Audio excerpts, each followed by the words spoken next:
this game you'll need to create your own noughts and crosses board. So I'm using hula hoops, but you could use things like jumpers, even pieces of paper or something like that. You'll also need something to represent the noughts and crosses. So I've got the coloured bands there. A real easy way to do this is use a piece of clothing or your own shoes so you know which one is yours.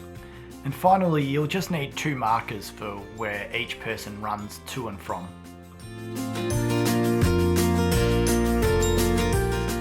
To set up for this game, all you'll need to do is set your noughts and crosses playing field out. So as you can see here, I'm using the hula hoops.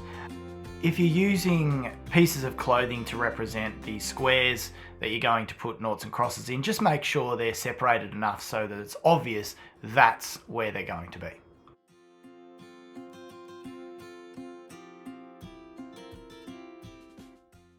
So as he runs, his eyes are focused forward throughout the whole run. His arms bend at his elbows, and he moves in opposition to his legs. So as his right leg goes forward, his left arm comes forward too.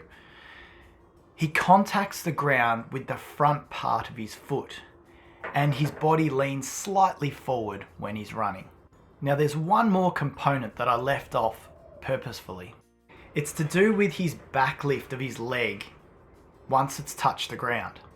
As we can see here, his leg is just about to hit the ground. Now, when it hits the ground, watch what it does.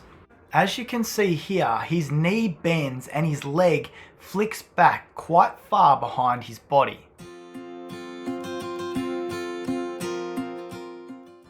So player 1 picks up one of their objects and runs it out and places it in a spot in the noughts and crosses board and then runs back. Player 2 waits for player 1 to run out, and then he or she runs out and places their nought or cross into the game board also.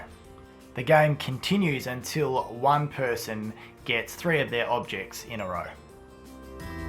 Thank you guys and girls who have answered your weekly question on our Google Classroom for PE. If you haven't already done so, please head over and check it out.